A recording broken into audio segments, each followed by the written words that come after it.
তিনটে বড় খবরের আপডেট নিয়ে আপনাদের সামনে হাজির হয়েছে আপনাদের বন্ধু অধ্যাপক আব্দুল হালিম। প্রথমেই যে খবর আমরা দেখব, এই মুহূর্তে তেহরানে অবস্থান করছেন নরওয়ের উপবিদেশ মন্ত্রী আন্দ্রেয়াস ক্রাভিক। ছবিতে আপনারা দেখছেন আন্দ্রেয়াস ক্রাভিক এবং ইরানের বিদেশমন্ত্রী সৈয়দ আব্বাস আরাগচি, তারা দুজন একটি কূটনৈতিক বৈঠকে ব্যস্ত। এই বৈঠকের ছবি এখনো পর্যন্ত পৃথিবীর কোনো মিডিয়া তুলে ধরেনি, না কোনো ইউরোপিয়ান না কোনো আমেরিকান। কারণ এই মুহূর্তে গোটা ইউরোপ মহাদেশ জ্বালানি সংকটে ভুগছে, যে সংকট থেকে নিরসনের জন্য কোন রকম পথ খুঁজে পাচ্ছে না ইউরোপ। ওদিকে আমেরিকা যুক্তরাষ্ট্র তারা অসংখ্যবার প্রতিশ্রুতি দেওয়ার পরেও হরমুজ প্রণালীকে তারা খুলতে পারেনি।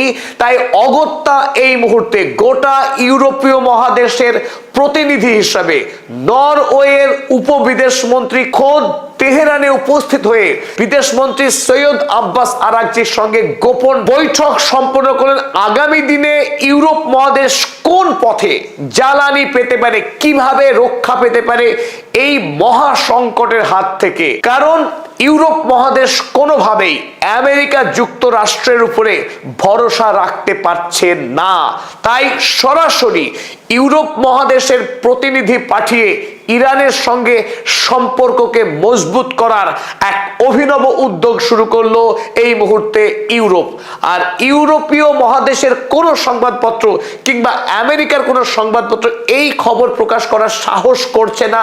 তার অন্যতম কারণ, ইউরোপের এবং আমেরিকার মাথা কাটা যাবে, লজ্জায় তাদের মাথা হেঁট হয়ে যাচ্ছে। শত হুমকি দেওয়ার পরেও ইরানকে কোনোভাবে তারা বাগে আনতে পারেনি, খুলতে পারেনি হরমুজ প্রণালী। সেই পারস্য উপসাগরে আজ পর্যন্ত অসংখ্য তেল ভর্তি ট্যাঙ্কার দাঁড়িয়ে রয়েছে, যারা হরমুজ প্রণালী পার হতে পারেনি। কোনো ইউরোপিয়ান বা কোনো আমেরিকান নিউজ পেপার এই সংবাদ কভার করতে পারেনি। তার একমাত্র কারণ, ইউরোপ আমেরিকার মাথা হেট হয়ে যাচ্ছে লজ্জায় যে আমেরিকা শতবার হুমকি দিয়েও হরমুজ প্রণালী খুলতে পারেনি, মেটেনি ইউরোপের জ্বালানি সংকট। অতএব এই মুহূর্তে ইরানই একমাত্র পরিত্রাণের পথ। তাই পরিত্রাণ পেতে সোজা তেহরানে পাড়ি দিয়েছে নরওয়ের বিদেশমন্ত্রী আন্দ্রেয়াস ক্রাভিক। ডোনাল্ড ট্রাম্প বারবার দাবি করেছিলেন যে তার হাতে সব কার্ড রয়েছে, ইরানের হাতে কোনো কার্ডই নেই। ইউরোপ মহাদেশ এই মুহূর্তে বুঝতে পারছে আসলে কার্ড কার হাতে রয়েছে, ইরান না আমেরিকার। নরওয়ের বিদেশ মন্ত্রীর সঙ্গে সাক্ষাতের এই ছবি খোদ পোস্ট করেছেন ইরানের বিদেশমন্ত্রী সৈয়দ আব্বাস আরাগচি।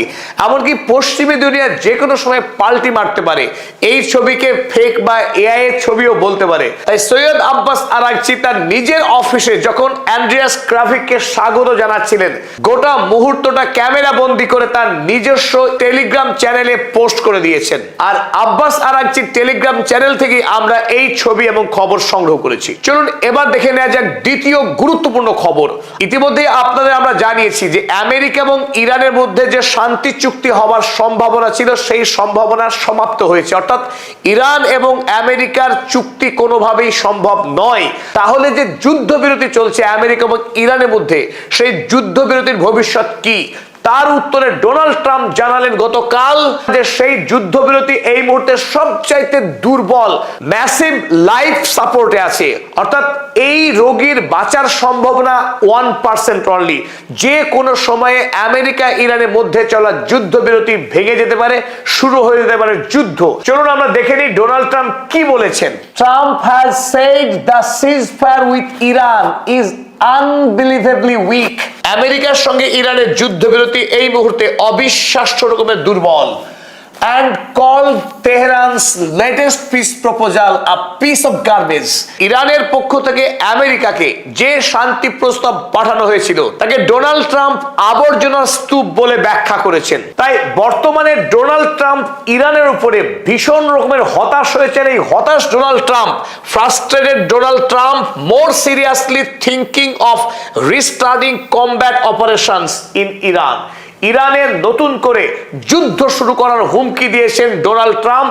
এমনকি শুধু যুদ্ধই নয়, হরমুজ প্রণালীকে খোলার জন্য তার প্রজেক্ট ফ্রিডমকে তিনি যে সাসপেন্ড করে রেখেছিলেন, সেই প্রজেক্ট ফ্রিডমকেও তিনি এবার আরো সম্প্রসারিত করে নতুন উদ্যোগে শুরু করতে যাচ্ছেন ইউরোপের একাধিক বন্ধু রাষ্ট্রের সহযোগিতা নিয়ে। একথাই দাবি করেছেন ডোনাল্ড ট্রাম্প, আর সেই খবর ছাপা হয়েছে আনাদোলু আজান্সিতে। আর এই প্রেক্ষিতে যখন আমেরিকা আবারও যুদ্ধের দামামা বাঁধাচ্ছে, যে কোনো মুহূর্তে ইরান হামলা করতে পারে, এই খবর যখন আকাশে বাতাসে, ইরানের পক্ষ থেকে প্রথমবারের মতো দাবি করা হলো ইরান এবার পরমাণু অস্ত্র তৈরি করবে। তারা তাদের দেশে থাকা 60% এনরিচড ইউরেনিয়ামকে এবার সরাসরি 90% এনরিচড ইউরেনিয়ামের ক্যাটাগরিতে এবার আপগ্রেড করবে।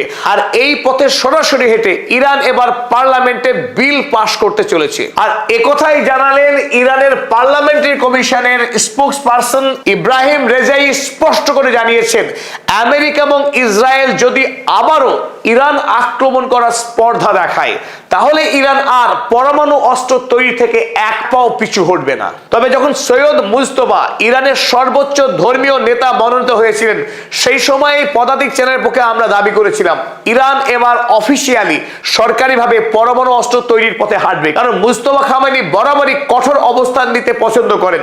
তবে এই প্রেক্ষিতে চলুন আল জাজিরা কি লিখেছে আমরা দেখে নিই। Tehran warns of 90% uranium enrichment if attacked again by US and Israel. সেই কথাই খুব স্পষ্ট করে ইরান জানিয়েছে যে তেহরান এই মুহূর্তে 90% ইউরেনিয়াম এনরিচমেন্টকেই পাখির চোখ করেছে।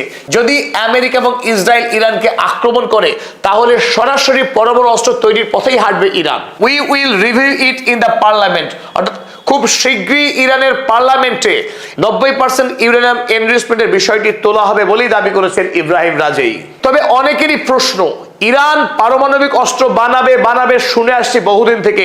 আসলে ইরান কেন এতে দেরি করছে, বা কেনই বা তারা পারমাণবিক বোমা বানাতে পারছে না? পরমাণু বোমা বানানো বৈজ্ঞানিক দিক থেকে যতটা শক্ত, বৈশ্বিক আইনকে মান্যতা দিয়ে এই পরমাণু বোমা বানানো তার চাইতে অনেক গুণ কঠিন। ইরান যে কঠিন সময়ের মধ্য দিয়ে যাচ্ছে, সেই অবস্থায় আকস্মিক যদি পরমাণু বোমা বানানোর পথে হাঁটে, তাহলে তার জন্য আন্তর্জাতিক বিশ্বে আরো কঠোর অবস্থায় পড়তে হবে। সুতরাং ইরান এই ক্ষেত্রে অত্যন্ত সতর্কতার সঙ্গে পদক্ষেপ গ্রহণ করছে। চলুন এবার দেখে নিই তৃতীয় গুরুত্বপূর্ণ খবর, যে খবর আমেরিকার ওয়াল স্ট্রিট জার্নাল ফাঁস করেছে।